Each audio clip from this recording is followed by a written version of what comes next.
Welcome everyone to another Pixelated review. I'm your host, Pixelated Jordan. So we have Shadow of the Conqueror by Shad M. Brooks. I don't know why I said M.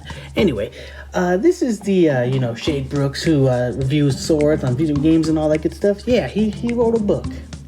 And no, trust me, it's not just about swords. Anyway, this is a fantasy book, which is actually more different from a fantasy books than I normally read, if that makes sense. It really is something else, and especially the world and how it is. There's a lot I can go into, but yeah. Anyway, the story really revolves around Dylan, this main character who was a conqueror. And he was evil, he was bad, and he's now on a redemption arc, which is actually really good. I actually really like the book a lot. It ended up just being something like that. Now, other than, my normal thing, I'm actually not gonna spoil this, believe it or not. Yeah, I figure, don't spoil it. It's just generally something I feel like I can do with one book at least. Now, if I'm in the sequel series and all the other stuff, I think that's when I have to not spoil anything, you know what I mean? And even then, this is still not. Wait, is it indie? I don't know. I don't think it's indie. I think he went traditional. I don't know. Point is, I think it's fair enough to try to review the book as like, hey, I liked it. Here's what I liked about it, and here's what I dislike about it. So yeah. So why not we continue on with the Shadow Conqueror with the review? So without further ado, let's start this review. Likes. So overall, I can say I like a lot of things about this book. I think the world building is something I wasn't expecting. It's also a flat earth theory kind of thing going on in this place, which is really cool. I didn't think about it at first, but when he was describing the areas and all stuff, it's all like the flat earth kind of theory. And that's what they live on, basically flat earth. And it's pretty cool, actually. I actually really like it a lot. It's like, whoa, that's cool. And it's got some weird future tech stuff also in there, even though it's still technically a fantasy. Like a sci-fi fantasy would fit it. But either way, really good. Characters are generally well liked and all that, all rounded, all that good stuff. And I can't really say like there was a negative about them till probably later, but that's for later. Overall, these characters do feel rounded. They have their arcs and all that good stuff, especially Dylan. Like, he has his character arc wrapped up really good, from being this old man who was a conqueror to now this he has a redemption arc in this, becoming young and all that stuff. It's generally something it's something that I never thought about. Would you give this conqueror a second chance? I don't know about that. But yeah, and then one thing for sure, the sword fights, and this is what Shade Brooks is known for, obviously, for his channel. He talks about sword fighting, talks about swords and all that stuff. And in this one, he knows what he's talking about when it comes to sword fighting. So needless to say, it's very heavily detailed in the sword fighting aspect, and it is a lot of fun, especially when the fight near the end. Like, that was just a grand epic fight. Like, it's really good, and it does get creative with its magic system too. Like, there's a lot of creative decisions they made, and some explanations of how they use magic in their tech, which is actually something I would have thought about. Like, they have flying ships, but they use like the magic that they have in there, how it works. It's really cool, and I like that. It is something that is just it's so cool. It's so cool.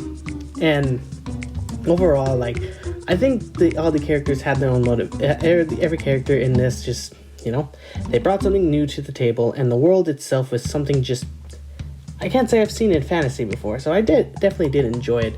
Fight scenes are great. Everything was explained. At least as far as I know. I'm not very good at finding plot threads, plot holes and all that stuff, but from what I can tell, it did not distract me from the least. So that's a good thing, I guess you could say. So yeah, overall plot, I think great. Characters, overall great. Fight scenes, fantastic. So what are some dislikes? As far as I can say for dislikes, which is, it's kind of a nitpicky thing, I guess you could say, but it's something I can point out without flaw. He over explains everything. A lot of things are just a tad bit, not too much. The magic system itself, which makes sense, and it's being told through character, which is unlike some other Nevernight book never did. It over explains itself. Like, it's like a whole chapter of the main character just exploring this magic for himself and just doing a bunch of things with it in that thing. Now, granted, some people may say, oh, they like this, and they, on the explanation. That's fine. I think that's perfectly normal, but I think I'd rather be exploring that as the story goes along. You know what I mean? It's just stunted, and we're talking about it, and it kind of bored me because I didn't like it that much. It slowed down the pacing a lot, which I didn't like. Also, for characters, as I said before, characters are well-rounded, but the characters' dialogues kind of are character dialogue. There's not a charm to a lot of these characters, which kind of sucks. And that's the big thing that kind of sucks about this. They do feel like characters, like they feel well-rounded and good and all that stuff. It's just that there's no charm to these characters that makes me go like, man, this guy's great, this guy's great. But no, they just kind of feel as if they're part of the world. And that's fine, if you want something that's not a little cartoony, I guess you could say this is definitely for you, but I do like having some charm to my characters. There's a scene where they are on a bus, and they're talking and having a good time, but it's just talking, but they're not, it's not, doesn't feel like a good fun, like talking, that's like, I can recommend like Search the Freak in their dialogue. That's the thing that I would say that has a lot of charm in there. This one doesn't have that. It just feels like if I was in the bus with some dude and I'm talking to him and we're talking to each other. That's about the conversation felt like. So that's about it. So when it comes to pacing, it's slowed down because of over an explanation, and characters just feel like, well, just characters. That's about it. So what can I say for overall? Overall, I think this book is solid. There's a lot of things I could sit there and go like, oh, I don't like that, but I'm more nitpicking at that point. More or less, like I said, the thing that does drag this book down for me a lot is the pacing, where it just stops and explains the magic system and stops to have just normal conversation. Like, that's not interesting. The stuff like that, okay, maybe the magic part is, but even then, I'd rather it be explored during the plot progression. And it does do that at points, but just not all the time, which kind of sucks.